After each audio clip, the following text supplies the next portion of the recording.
Leclerc, I would indeed. I would put in there. I think Lando and George and Lewis quick. He's one super off, quick, isn't he? He's definitely one but off. I don't think it's a given that Max is the fastest. If I was the Red Bull boss, like Dr. Helmut Marko, of course I would champion my man. But what do you think, George? No, I totally agree with her. Yes, you know that you've got to back your man. They've done that for many, many years. He delivers, and that's why you back him up. And I think that's what we've seen with the greats of the sport in the past. The team principals will always back their man and enable him to feel in a good place, and then go on the track. But you're right, Martin. I think put them all in the same car, I think it'd be very, very hard to choose which one would come out top. And of course, I didn't include Carlos Sainz in that, who won the last time out. But I see Carlos as just missing a 10th at the moment, which he'll find. But he's tenacious, isn't he? He builds through a Grand Prix, does Carlos Sainz, which is why he nearly won Monaco. He nearly won Montreal, and he did win at Silverstone. Yeah. I'd like to see what winning and getting on pole does for Carlos Sainz from here on in, because it does make a difference. I think, and I've seen it in drivers when it's happened to them, Johnny, to finally break the duck, you know, to be the fastest man over the course of one lap, to be the fastest man over the course of a Grand Prix. Yeah, and it's a mental thing as well. Suddenly you have this sort of feeling that I've done it, I've conquered that difficulty of winning my first Grand Prix. So you go to the next race in a much, much better, stronger mentality, and it's going to a track that I think in some regard Ferrari should be, I think, quite competitive here. And if he could just carry on that momentum, he's become a little bit of a thorn in the side of Charles Leclerc. I should mention this man, Zhou Guanyu. How wonderful to see him out on the track today in what is a different chassis, obviously, to the one that he was racing in at Silverstone. That chassis has been sent to a specialist in Italy, where they're going to give it a complete and utter X-ray and scan to see if there's any hairline fractures. But it was they had another chassis that was part of the rotation that he could jump into this weekend. We saw him at the airport on Wednesday, Zhou Guanyu, and I know we had a little chat.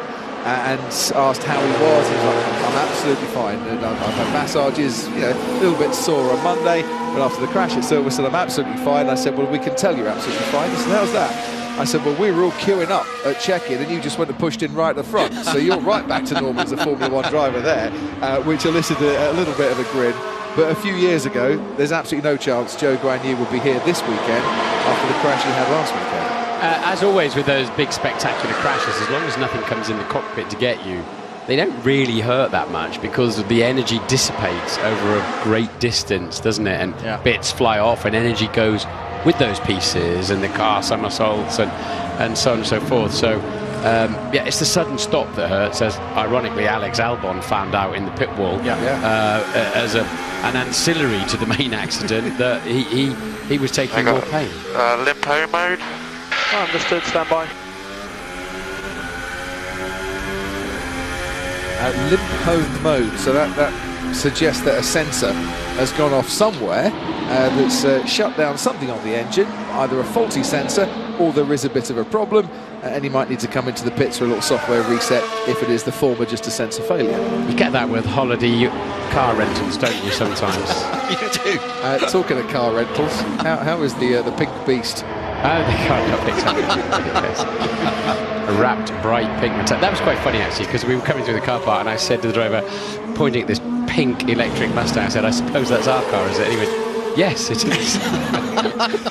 Put it this way, they saw you coming, as did everybody else in Austria on the journey from the airport. So I think it suited him as well, to be honest. On social media, he's had to wear shades every time he's got in it, otherwise he could go blind with that thing, it's so bright. I liked it. Did it handle well? It was an electric Mustang, actually, and I wasn't driving it. I'm a terrible passenger as well. But so, how many corners are there on this circuit, Johnny? I'm about 6, really. It's 10 officially. Well, officially 10, yes. Only 6 are really corners, and unfortunately, one of them is turn 4, Sergio Perez. Then it's downhill in the braking zone as well, isn't it? It's very easy to snatch a brake on the way in there, and as soon as the wheel stops rotating, you lose so much retardation. Yeah, and that's one of the real corners on the circuit. It's like turn 2. Turn 2, it's not really a turn, is it? It's a little curve, little kink. Nothing, no, not even that. And you can see between turns 1 and 3 here, where there's actually a lot of new tarmac, and a chicane for the MotoGP. Yeah. Because they had a horrendous accident, and we've had a few horrendous accidents up at Turn 3, haven't we, in Formula 1 as well. Nick Heidfeld, I remember, and others up there. But so yeah, you'll see quite a lot of new tarmac and a chicane that we don't use in Formula 1. Sergio Perez going off at turn 4. I'm just looking at the flags. I think there's a bit of a tailwind going at turn 4 as well, which is not going to help the slowing down. Verstappen with a 1:07.7 goes quickest by nearly half a second from Fernando Alonso, the man he shared the front row with in Canada. Kevin Magnussen, after an impressive return to form for him, and the Haas team at Silverstone, currently third fastest ahead of Perez, Ocon, and Mick Schumacher, who scored his first points in Formula 1 at Silverstone as well. And just like Carlos Sainz with the win, it'll be interesting to see how Mick now goes, given that he's finally got his points in Formula 1, and he can say, I've had the 6th longest wait for points in Formula 1, rather than I've got the 6th most amount of races without any points in Formula 1. Yeah, good for him. He's been threatening to get some points. The great irony, of course, is that Haas qualified 5th and 6th in Canada and didn't get any points. They were both out in Q1 in Silverstone and both got points. But that sort of sums up this season, really, doesn't it? And it almost doesn't matter where you are on the grid. And Lance Stroll keeps demonstrating. that. If you stick with it, you can overtake and take advantage of safety cars or other incidents. And that's the key, isn't it, Martin? Yeah. You can overtake. Yeah. That's the thing we haven't spoken about for such a long time. And Silverstone, you know, those last few laps were absolutely brilliant. We enjoyed it. Imagine what it was like in the cockpit. They would have been absolutely buzzing. Saw George Russell just making his way past the Williams of Nicholas Latifi. Talking of Williams, Ted's got some news on Alex Albon. Ted. So it's Nicholas, that's the old, still the old spec with Really? car that Nicholas Latifi has.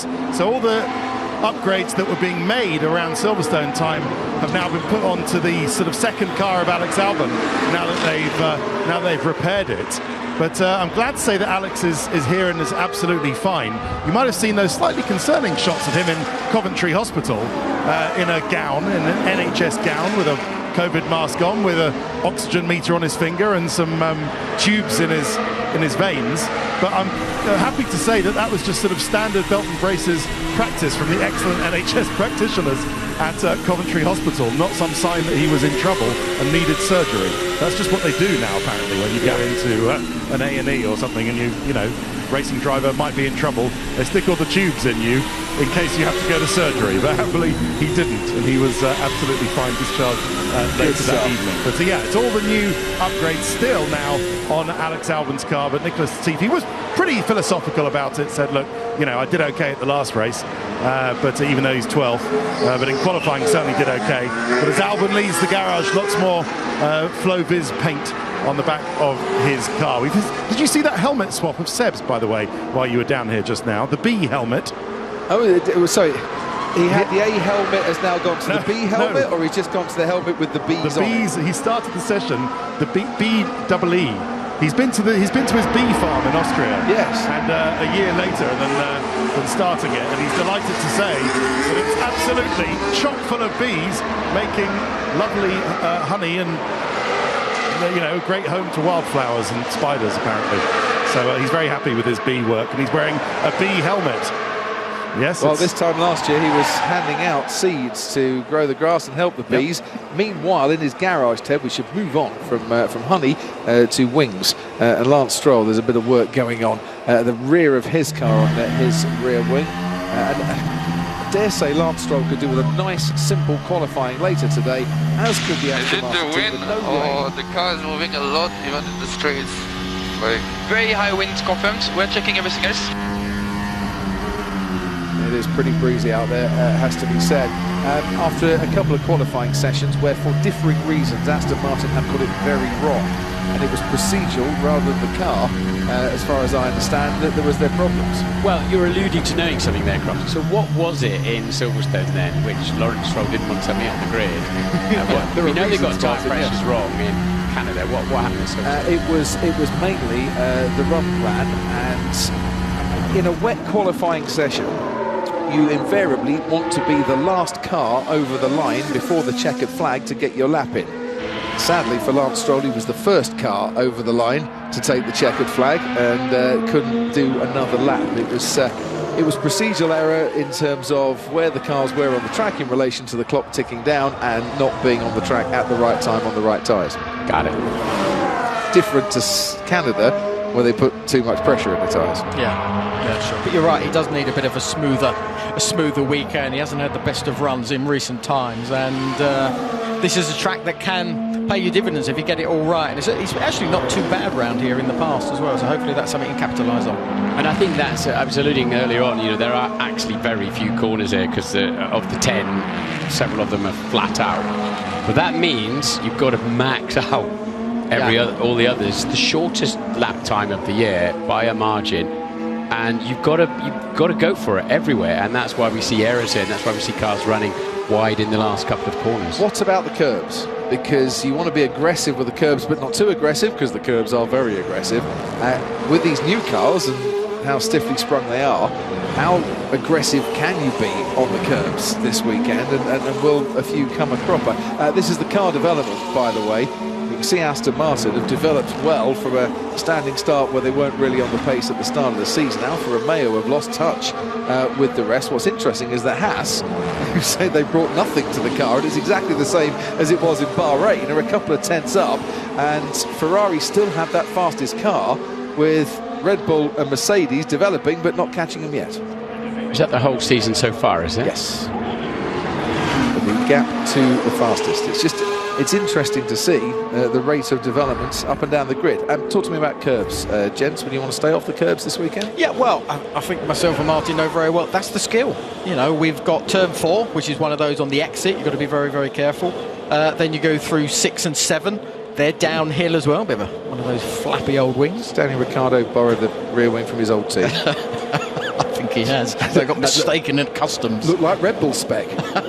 It did indeed. Although, to be fair, they have sorted their rear wing out. And there's a prime example of that sausage curb there where he was riding it, and you really don't really want to sort of put the wheel over it, because that's where it sort of could make the car go a little bit sort of squirmy on the exit. But the way that these floors are, they're sort of fairly sort of flexible in many respects. But then you go through 9 and 10, it's the same thing. You've got to commit to these corners, but you cannot overdrive and go over the curbs too much, because you're just going to really lose time. So that's the skill, and that's what I like about this circuit. It really does test the driver. They've tamed them down a little bit, but what we have seen here in the past in turns 9 and 10 is the really aggressive curb on the outside that gets a frequency going. Yeah. And it's then dismantling the front wing and the suspension. We've seen a lot of incidents, haven't we, down into turn 10 with the curb there that we're talking about. Where, as I say, the frequency, when you're out there, I'll go out there tomorrow morning, the sound coming off the cars when they flap over those aggressive curbs is quite dramatic. So Esteban Ocon goes 4th fastest. Everyone running the medium tyres so far, and everyone bar Lance Stroll has recorded a lap time. Stroll's on a flying lap. Now we're on board with Lewis Hamilton while we head down to Ted at Ferrari. I've got a random one for you, Crofty. Sainz, even more random than than his B helmet, yeah. So Sainz has just done a practice pit stop, and as he's gone away, he's taken up some of the white high grip tape marking the in of the McLaren. Nice set position 1. Thanks. 1. Now 3 seconds. That was a lot of information, and I didn't understand what you just said. I didn't understand what you said, mate. What you said about a switch? HPP 9. Set position 1. Is that Bono? Is that a different engineer? It wasn't Bono, was it? Doesn't sound like Bono at all. You need to go and check that out. Engineer chat. No, so Sainz on his right rear has some of the McLaren non-slip grip tape to mark their pit box. He's ripped it up and it's stuck to his rear tyre. So that's not going to help. Well, him isn't much. it? I mean, if it's high grip tape, then it might be good. Anyway, hence the random one. Well, he was spot on, wasn't he? What do you mean? Well, he got it perfect on the wheel. He lifted it up, and the wheel was so hot and sticky, it's lifted up some of McLaren's tape, marking the how to get into the pit box for Lando and Danny Rick. He's just about to cross the line, Carlos Sainz. So he's still got some of McLaren in him, Sainz, hasn't he? And he's done it in a time of 1:08.6, which is his fastest lap so far, but it's only good enough for 7th fastest so far. Which tyres are those on that? Looks a right handful on this lap. Here's Mercedes, absolute handful. It's on the medium compound, so some changes required there. And it of course, goes straight into qualifying after this 1 hour session. But how often do we see that with Mercedes, where the car just looked awful and then suddenly they seem to sort of enable themselves to get it into a much better position? It's quite a frequent thing we see.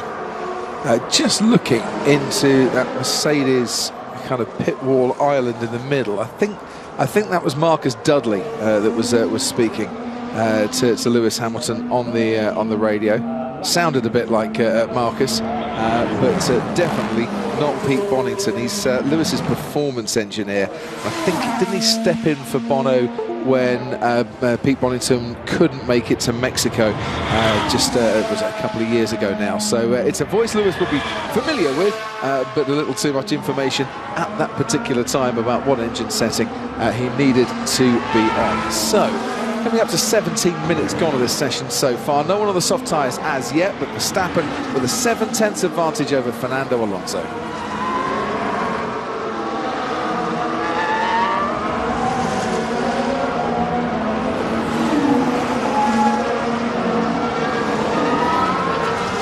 So let's watch Fernando Alonso, who said he wants to clarify driving standards after Silverstone, where he felt that he'd been punished at certain times this year for things that drivers were being let off with at Silverstone. And I did notice the comment about how he got punished in Miami for gaining an advantage, but he actually gave the whole advantage back.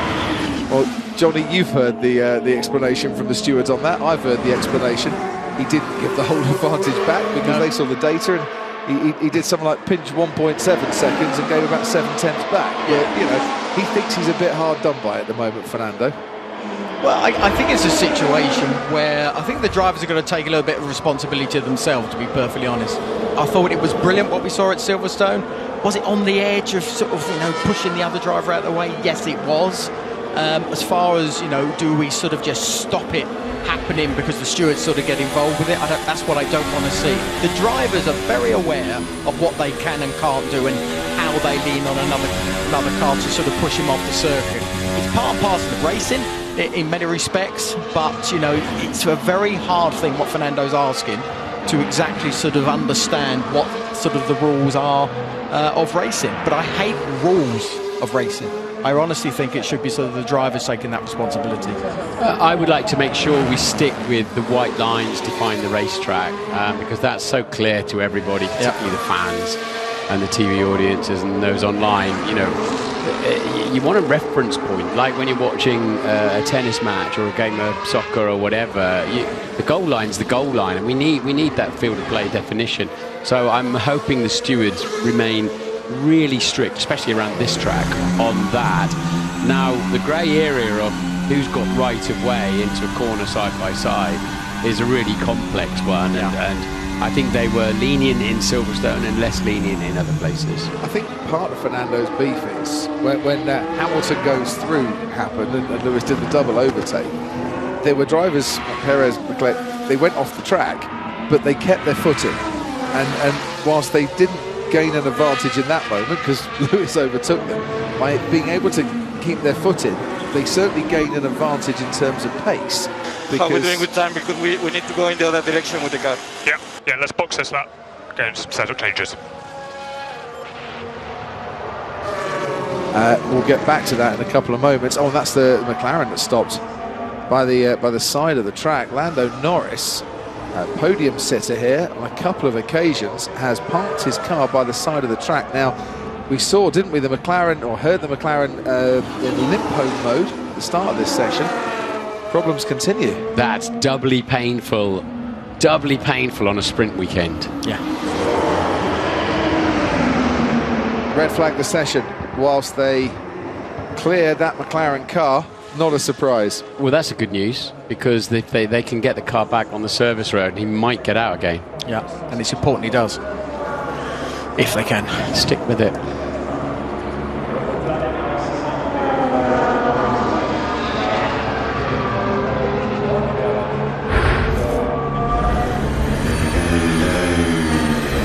Welcome back here to Spielberg, where Sergio Perez... We need to go in the other direction with the car. Yeah, let's box this lap. Getting some setup changes. is not going the right way on setup. I'm on fire, I need to stop. If you're on fire and need to stop, do it. I'm smoking from under my seat, mate, so I'd rather get out, alright? Okay, get out then, get out, mate. He heard McLaren team radio, and Lando saying that the car was in limp home mode just a few moments into the section. Well, it is now stopped by the side of the track, and we've got a red flag. I'm on fire, I need to stop. If you're on fire and need to stop, do it. I'm smoking from under my seat, mate, so I'd rather get out, alright? Okay, get out then, get out, mate. Well, Joseph, Lando's race engineer, and absolutely no hesitancy there in terms of stop, Lando, get out the car if you've got smoke coming from it. Things getting very hot. But in free practice, if you get the car back, you can work on it and get out again. So hopefully they can flatbed that. I'd be staying with it if I was Lando and orchestrating getting it back, to get that. He's not. He's on a scooter. I know, picked up as quickly as possible. And clearly, you sit amongst a lot of electrical boxes in these cars. They park them around the driver, and that's one of the reasons why they get so hot inside. So we have a red flag then. Clock's continuing to tick down. It has to, because we've got lots of support races this weekend, and the schedule has to be kept. So this is not helping really any of the teams in terms of their losing time. But the double pain for McLaren is that, well, on a normal weekend, they'd have another practice session this afternoon to learn the things they need to learn now. This weekend is sprint weekend. Qualifying is later this afternoon.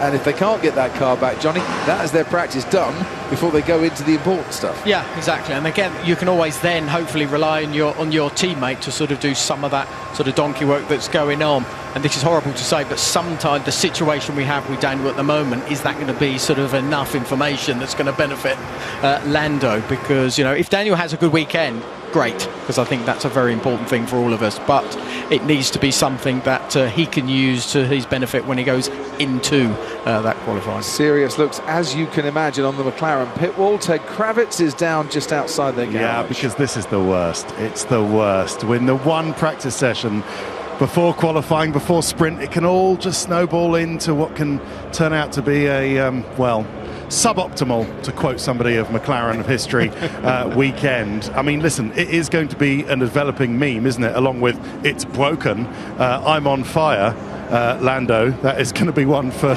the Lando fans out there.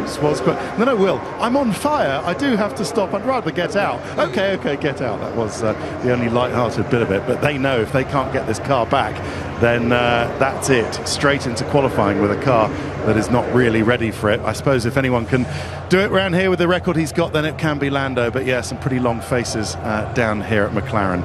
I know the service rows are good here, but they would have to wheel it into the pit lane at some point through the access gate, either at the bottom down by Haas or at the top at Mercedes, but I'm not sure they think they can get that, and even so they need to find out what was burning underneath Lando's seat. They're not going to be allowed to do that whilst the session is taking place. No. Yes, just to be clear, in free practice, if you can recover the car, you can fix it and go out again if it's fixable.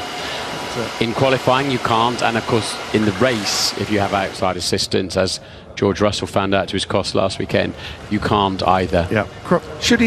Sorry, go on. No, I was going to say, I've got some parish notices for you that will have an effect on the rest of the weekend as regards Valtteri Bottas, and that is a back of the grid start. Oh no! If you check your missives from the FIA, you will check that. I just went down there and had a little wink and a nod from the people at Alfa Romeo Sauber. I think you've got the details of it, Crofty. Yeah, I'm just getting it you up get it now. Up now, but I believe it means you can do the detail. I believe it means it's a back of the grid start for several new power unit elements for Bottas. He's got a new internal combustion engine and turbocharger, an MGU-H, an MGU-K, and a new control electronics. He's pretty much taken the whole lot, new exhaust as well. It's a back of the grid because it's more than two elements as Lando makes his way back into the McLaren garage. So Valtteri Bottas on his most successful circuit in Formula One, where he's got what, seven podiums here at the Red Bull Ring in the past, 3 poles, a couple of wins as well. He's not going to be getting pole this weekend because he's going to go to the back of the grid. And Lando Norris, on his most successful circuit, it's the only circuit that he's got a couple of podium finishes at, has got it all to do. Because yes, there will be another practice session, but it comes on Saturday after qualifying today. And whilst he's in the garage, his car is not. Yeah, as you say, I think he'd be best served there to be there and trying to hurry that thing back to the pits. But it's got lovely balance, hasn't it? It has defined points that they have to design in for just such moments where it's got to be lifted. But normally the car is a little bit more down at the back than that one. It's got a lovely balance around that particular point. Ted, down to you. We've got a minute. Lando Norris has also got new internal combustion engine, turbocharger, MGU-H and MGU-K in his car. I thought you were going to say he's got new fireproof underwear, because I'm going to try and say this with as much dignity as I can muster and professionalism, Crofty, but I've been studying Lando Norris's bottom, and he's complaining about it being a bit hot. But I'm glad to say that in the garage, apart from just clutching it a bit and saying, oh, that was a bit hot on my bottom, he seems to be okay. So Lando's bum health report, it's okay. And I tried to make that as serious as I could. But yes. sorry about the... But Ted, can we hear the funny version, please, that you had in your mind? Well, he got hot, didn't it? It was burning, and he's been clenching, not clenching, oh my goodness. Take over. He's been feeling it. He's been feeling it in the garage and saying to Will, his engineer, "Oh, my behind got a bit hot there," which I think we already knew. But I'm happy to report that he's okay. You know what they say? I'm going to go and lie down. If there's news to be found, if there's a problem to be solved, Ted Kravitz will get to the bottom of it. You notice Gunter Steiner just making his way to the pit wall. I'm assuming there are a few other team principals will be making their way to the pit walls as well, because the Motorsport Commission meeting must have finished by now. They've been meeting and discussing things like power unit regulations beyond 2026, maybe a bit on cost cap and proposals to heighten or raise, I should say, the amount for the cost cap this year, and other related things. So important chats. And progress was made. We're also reading and expect news within an hour or so. So presumably, as you say, it's about the power unit, and we know that Porsche and Audi are looking to join Formula One for the new regulations in 2026, where we have 100% sustainable fuel coming. That's the flatbed, you've got to get it on, and then they can wheel it. As Ted pointed out, the service roads are really good here. They can wheel it back, and if it's something simple under his seat, he might get another 10 minutes out there. Let's hope so. Soft tyres now for Charles Leclerc and for Carlos Sainz. Ferrari decided, right, it's time for a few quali-sets out there.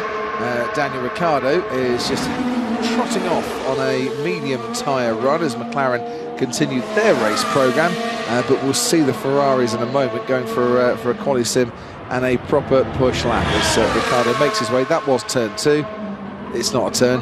This is turn 3. It's a proper turn, and the car can get really floaty at the top here. And still the DRS top flap was flapping around there just at the end of the DRS zone. And of course, when you release your DRS, or when you hit the brakes and it automatically dials out, you want the aero to attach straight away. You need it to. You don't want that bouncing around. I'll tell you what, there was a lot of curb he took at turn 4 on the inside as well. It was right over the inside. I haven't seen that before. A lot of cars we've seen going through turn 4 are using all of the exit curb. The exit, yeah. I think it must be, is it tailwind into there? It is tailwind.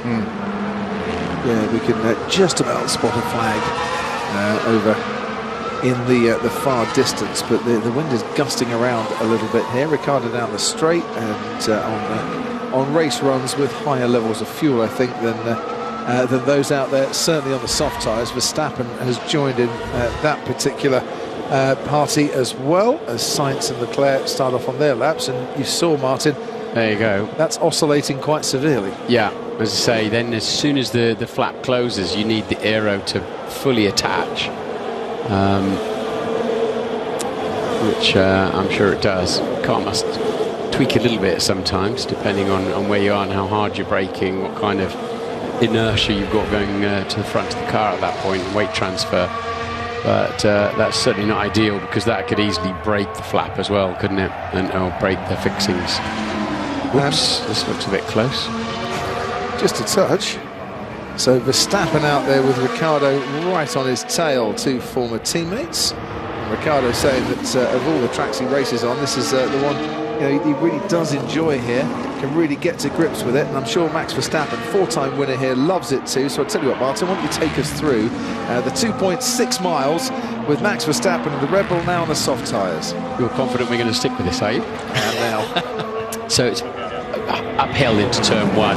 That means you can brake ever later. It's into a headwind as well. Get the nose in, lean on the exit. You can sometimes use that yellow sausage curb to arrest any slide of the car. Take the shortest route then. This is obviously absolutely flat out through turn 2. And again, braking uphill.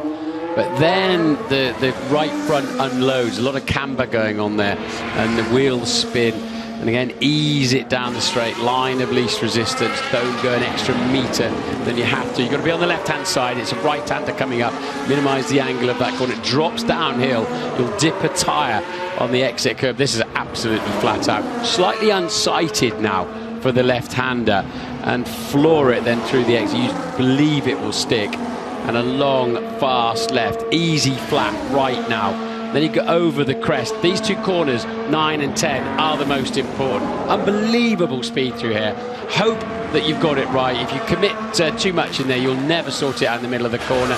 Don't run wide. Keep a tyre on the white line. Stay left for the line, a 6.3. And once again then, Verstappen, as he did at Silverstone, as he's done so many times here, just looks like he is the fastest man out there. So Verstappen with a 1:06.3, and while he puts that in, George Russell on the medium tyre, 1.5 seconds off, goes 5th fastest overall. Sorry, you could just see the reflection of Ted there. Inspector Ted was checking everything out there. Great shot in the reflection. I've got a statement from the FIA. The commission meeting has finished. The financial regulations, the commission has voted to permit an increase by 3.1% to take into account the unexpected rise in costs in terms of inflationary costs and freight costs during the course of this year, and permitting compounding of this rate as from 2023 to preserve the long-term integrity of the financial regulations. So from what I can read of this statement, the proposal recognises the unexpected increase of costs incurred by the teams, thereby permitting indexation at a limited rate of 3.1%. So the cost cap is going up. About $4 million, isn't it? So whether that will be of sweet is the wrong word, but of good news for the likes of Christian Horner who wanted it raised by more, we will wait and see on that one. I'm assuming the smaller teams, however you define that, will be going, look, we're not going to meet the cost cap, we're not going to get there, so give us some of that. That's what I'd be saying if I was then. Pre-season testing in 2023, the Commission has decided to update the regulations to allow pre-season testing to take place outside of Europe 4 days prior to the first event of the championship. So I think we can safely say we're going to Bahrain for pre-season testing next year on that one, and that has worked well this year as well. Adjustment to the weekend schedule in terms of extra curfews. I think the schedule is going to stay the same as it is. In technical matters, this will be interesting.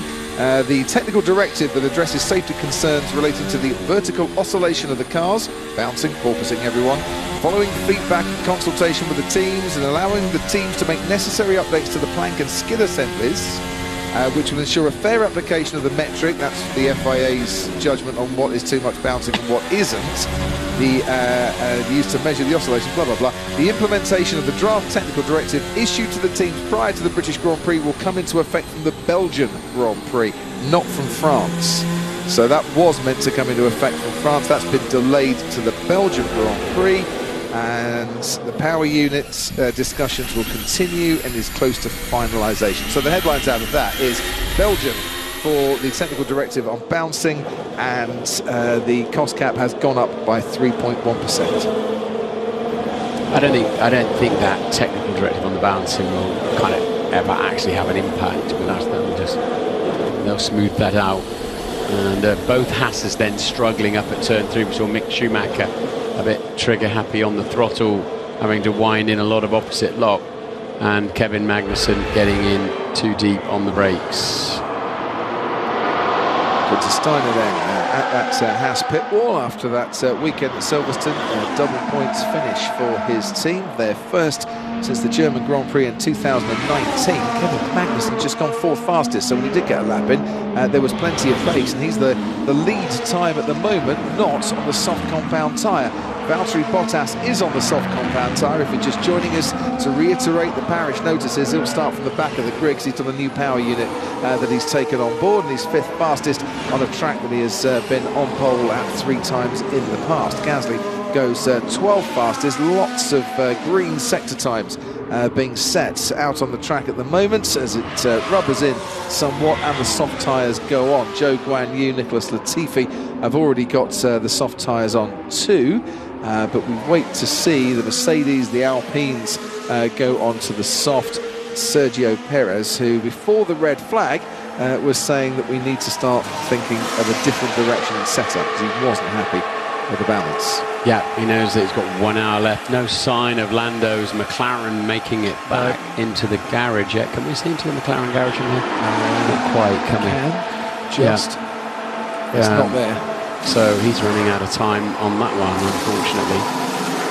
And yeah, Red Bull from 2 Ferraris then. Great lap there from Magnussen. Yeah, good start for Haas when we saw Gunter. Obviously, Gunter wasn't a happy chappy, was he, with Mick? But Mick getting that result has definitely sort of helped his situation, and I think it will only harness the positive energy that they need within the team. Now Mick looks as if, again, he's ninth at the present time, we'll see what he does later, but that can actually move them forward because they do have a car that can give them good results, and having both of them there, that will please Gunter. It's interesting to watch the front wing unload as you go. It can't be infinitely stiff. They all do it. You can see if you watch left-hand side there, the wing starts folding backwards. You want to dump some downforce as you're trying to build speed, and it comes into the corner to give you more front-end grip. A nicely controlled amount of flexion going on there with speed on the left front wing of that Ferrari. That's what's catching my attention anyway. And the track looks pretty handy too, doesn't it? Half a second down, nearly 6/10 down. Carlos Sainz. Zhou Guanyu, I mentioned, was on the soft tyres. We've got another red flag. So for what reason? I'm sure we'll find out, but that has curtailed Zhou Guanyu's first flying run on the soft tyres. Has stopped Carlos Sainz on this track, and it came out at just the wrong time. I think the Lance Stroll is going to have to do another lap of the track before he comes into the pits, because he just passed the pit lane entrance and the red flag started flying. And I can't see at the moment. The car stopped out on the circuit.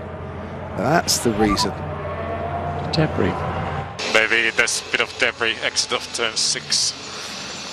Okay, copy. Could be that. Copy. Well, there is. As Alex Albon runs over it, you can see why they've red flagged the session, because before they know exactly what it is on the racing line, and therefore there is the potential, if it is metallic, which I don't think it is. Doesn't seem it, no. The way it moved there when Alex went over it, no. It's very thin, isn't it? Very thin. Like a little bit of, is it a bit of rubber that's come off something? It's not the elastic from Lando's underpants, is it? I don't know. That's very cautious putting the red flag out there, but you don't know what the material is. So it's the second. Oh, there you are. The material is rubber. Yeah, that's off the track then, isn't it? I can't imagine it's off anybody's F1 tyre, can you? No. Well, while we find out what it is, elastic from Lando's underpants, Ted Kravitz belt, or what, we'll take a break, I think, because we've got a second red flag in this session. So time already limited for the teams, and been interrupted twice now by 2 red flags.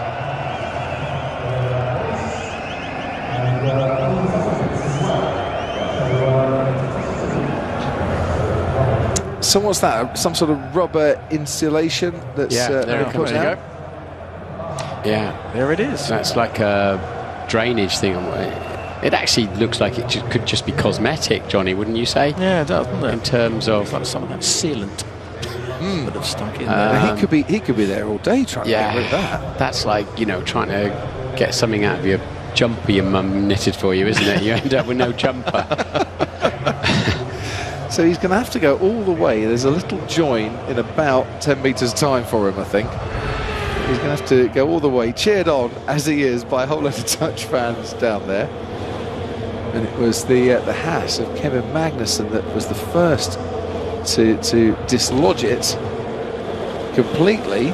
But as you always say, gentlemen, these cars are the most expensive vacuum cleaners on the planet, and they'll hoover up anything. Yeah, they will indeed, yes. But I wonder if it's one thing, it's a sealing, because there's obviously going to be an edge on that one. It might be drainage, you might be right, Martin, but I think they've tried to then seal the edge of that concrete that's there to try and take away the edge that could cut tyres. Yeah, I agree with you, Johnny. I mean, if you know, the cars are really heavily loaded there, aren't they? Yeah. Because they're flat out through there. Yeah. And a sharp edge of a little concrete gully like that is the sort of thing that starts damaging the sidewall of the tyre. Very easily, yeah. So what do you know about sealants, how long they take to dry and how easy it is to replace?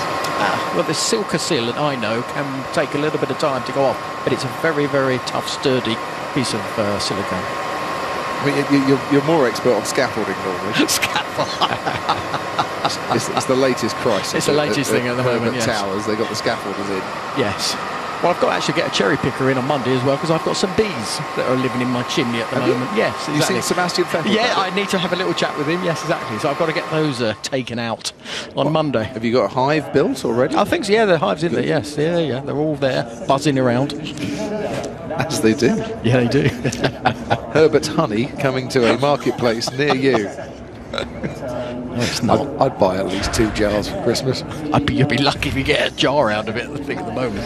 Have a look at Max Verstappen out on the track, following Carlos Sainz as he was. We saw these two running in close. That was way too close. I don't understand what he was doing there. Yeah, agreed. Well, I'm tempted to say with tongue-in-cheek, he was going through turn 3, Max. What did you think he was doing? But was he too close, really? I couldn't see a lot of trouble there, could you? No, I couldn't see much sort of really going on. No, not at all. I think it was expecting him to move out of the way, maybe. Presumably, that's what it was. Presumably Charles on an outlap. We have it back. Yay! The race, ladies and gentlemen, to get Lando's recovered car back into the pit lane. And because we've got a red flag, this has actually helped McLaren get the car into the garage. Yeah. Because I dare say they wouldn't have been able to do this had the session still been continuing, unless we'd closed the pit lane for a while. But yeah, well done. Car's coming back. Nice gentle jog for the McLaren crew.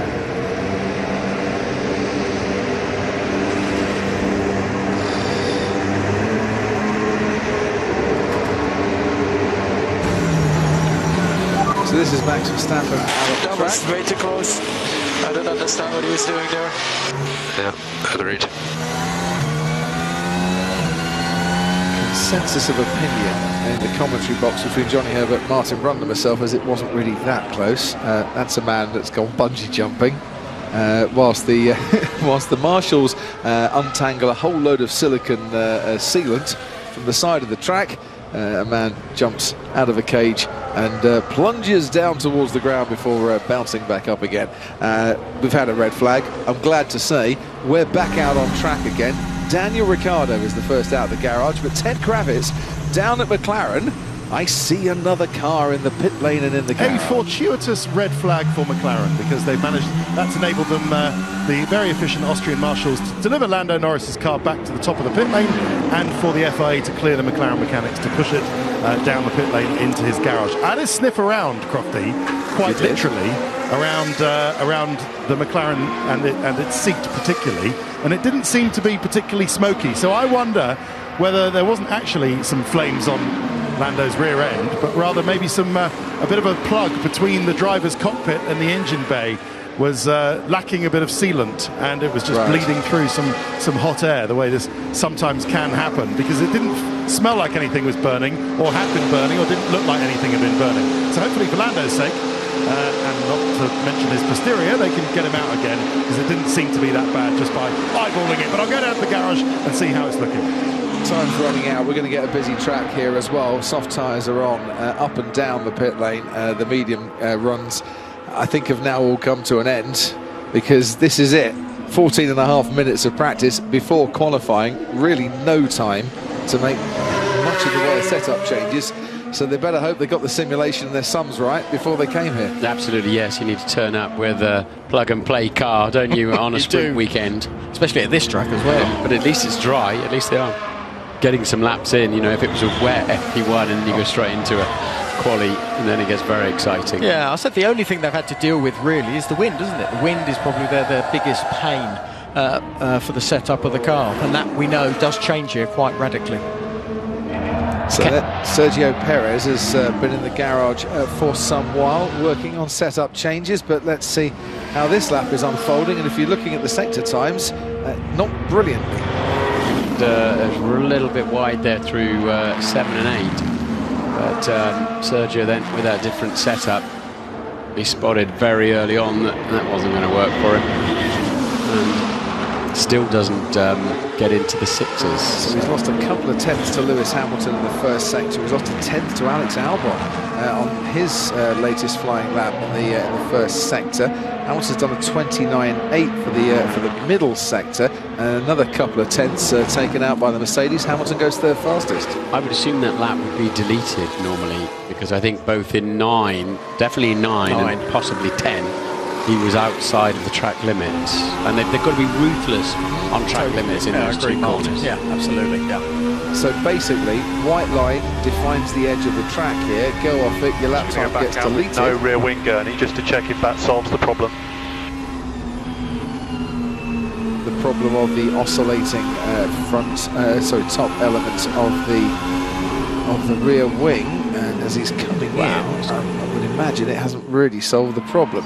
But you have to rehearse coming in the pit lane. You know, it's in a lap's time in the race, so you know you can't waste a second or two coming in or going out, and that is so fast, isn't it, to approach the speed line? Yes. Wow. Lando Norris won't be coming back out. That was so maybe worse.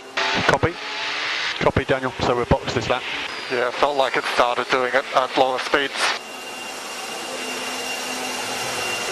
So this is a session not going McLaren's way, obviously. No. And they are losing an awful lot of lap time in terms of getting laps on the board by problems with the rear wing and smoking cockpits. Yeah, and you can see the oscillation going on there earlier on. That will break, isn't there? There's no doubt about that. It's not something you can live with. George Russell completing a lap, as is Kevin Magnussen about to start actually a flying lap. Russell's on a flyer as he crosses the line.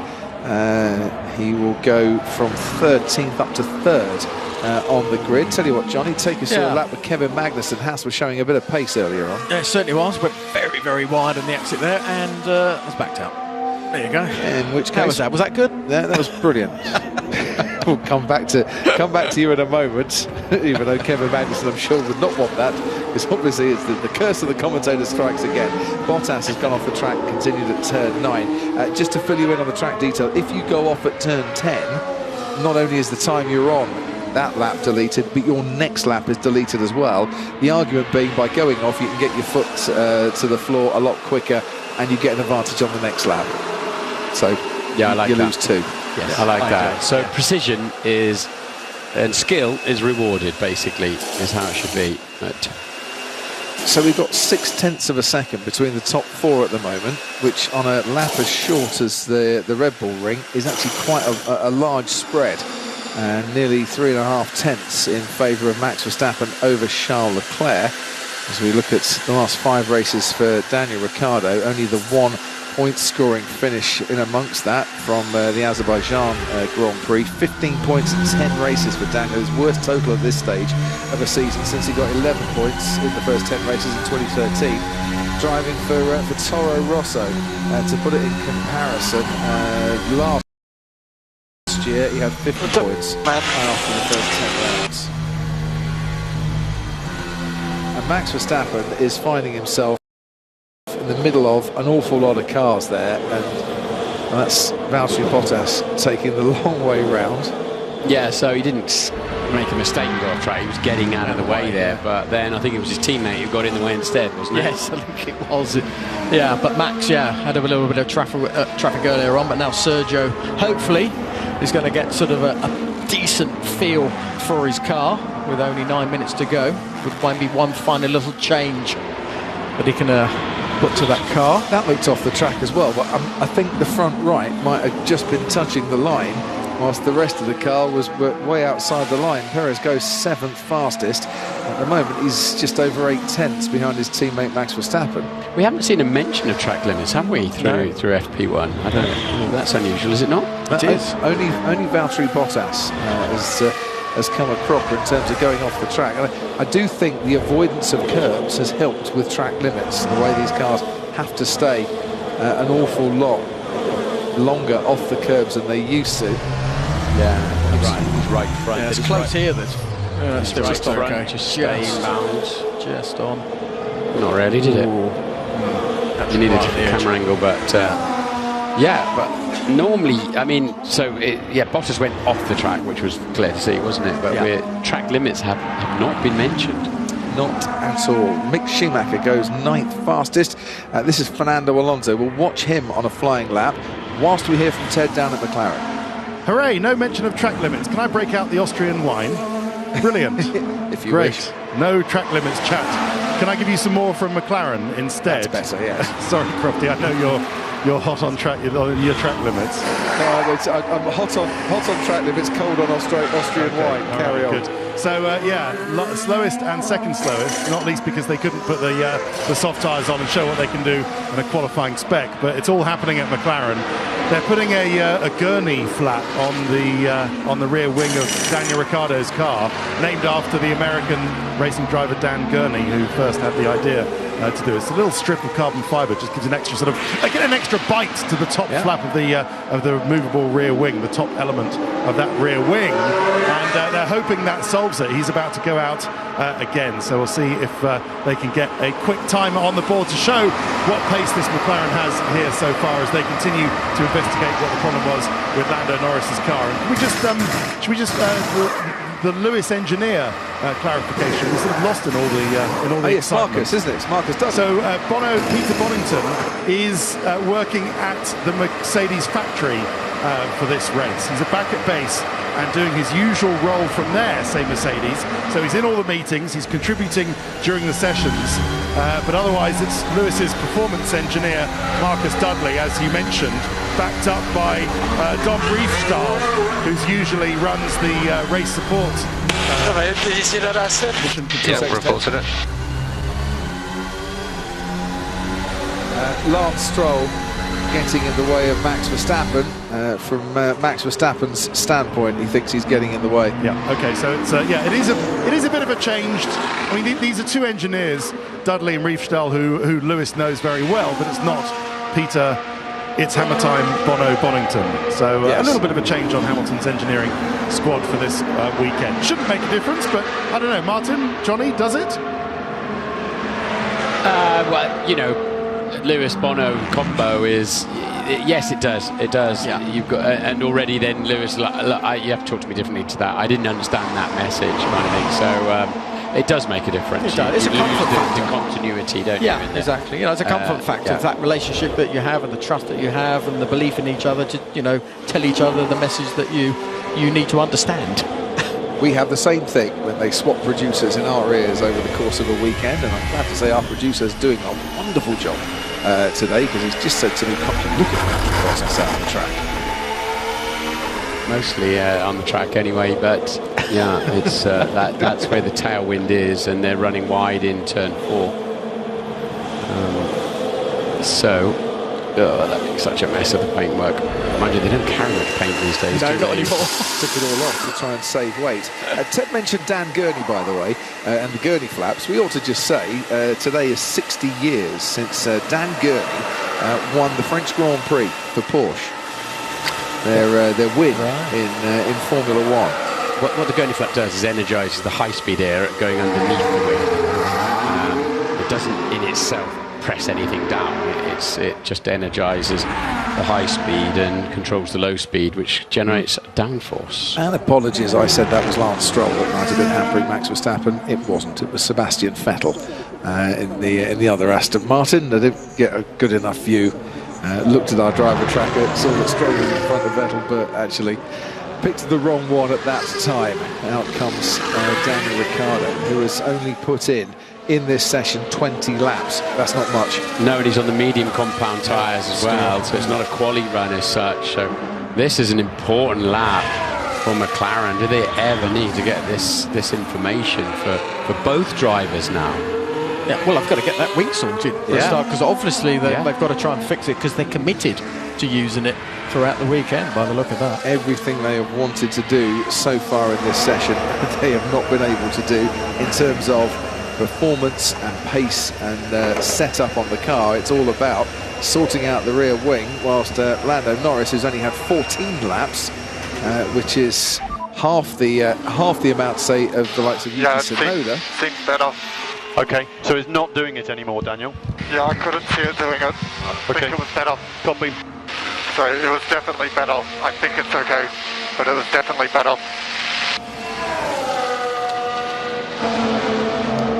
That's good news. A rare crumb of comfort for the McLaren team. Just looking, Fernando Alonso, Esteban Ocon, and Alpine also on the medium tyres, not doing the soft tyre work as it stands.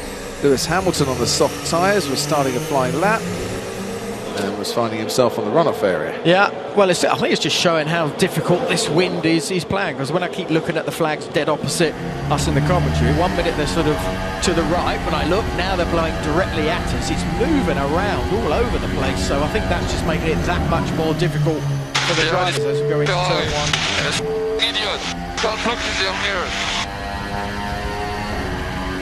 Gasly thinks that he's been held up by the Ferrari the same way that Verstappen thought he was being held up by Vettel, but Vettel was starting a flying lap at the same time. As it's practice, they are entitled to do that, and not expected to jump out of the way just because you think that your car's a little bit faster behind. Martin Brundle's headed back to our presentation team, so it's just Johnny and I. And Johnny, let's get a lap in with you and Charles Leclerc, shall we? Well, he's trying to there as he gets to turn 3, the hairpin, accelerating out, using a lot of that curb on the left-hand side.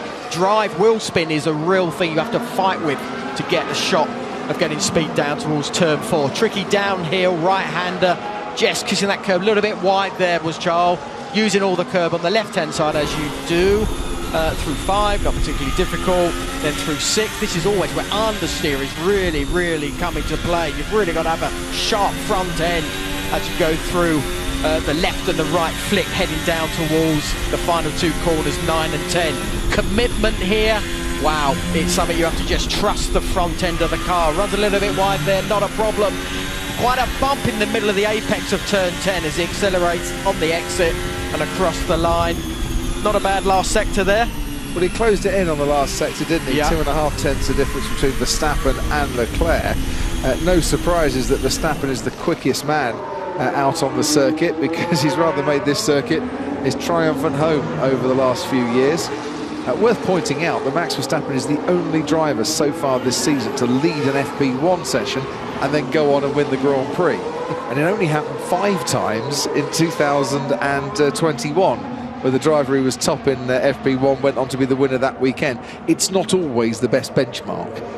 No, it's not at all. Again, especially here, because of the way that the wind turns from what we have in the morning to what we have in the afternoon. So that changes a lot of characteristics as well. Well, if it's gusting around, Johnny, that will make qualifying even more tricky for the drivers out there, which is superb, because we'll see potentially a mixed up grid for the sprint. Don't forget the qualifying grid determines the pole sitter.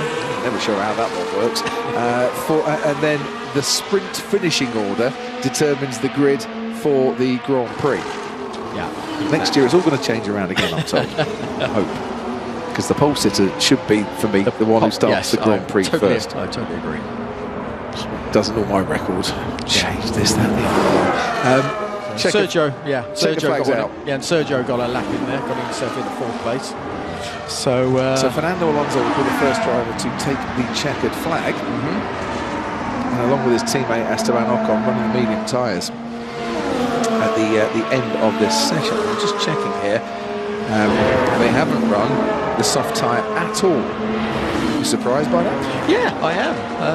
I think it's something you always, as a driver, you always want to sort of feel what that tyre is going to change on the car, because there is normally a little shift in balance now and again.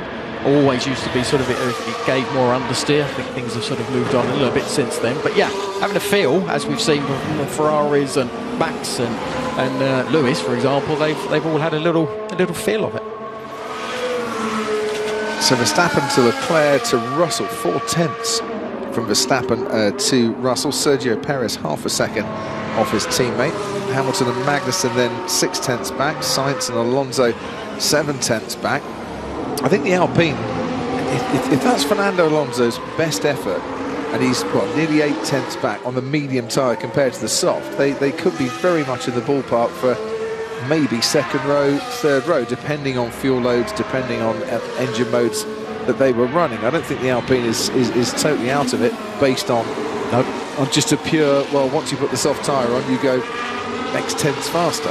No, exactly. And I think, again, he's a very shrewd sort of Fernando Alonso would be thinking long term for the race as well. Maybe sacrifice that little feel for the soft tyre we were talking about, because he can adapt pretty quickly to the car when those soft tyres are on there, with the wealth of experience he's got.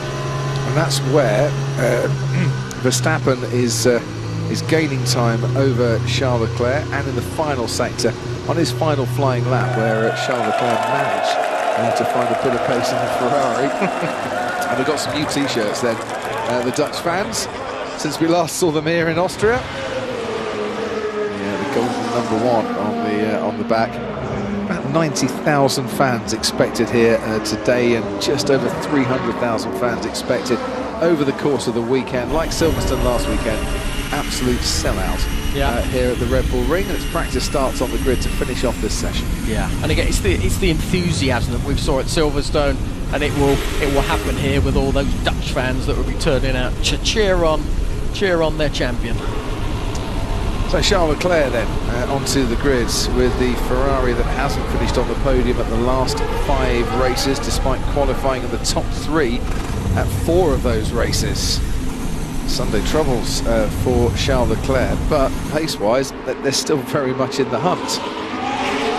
Just need to get a whole weekend together. Carlos Sainz gets himself off the grid and underway, and we can see the launch of that Ferrari. Pretty nice from a side-on view.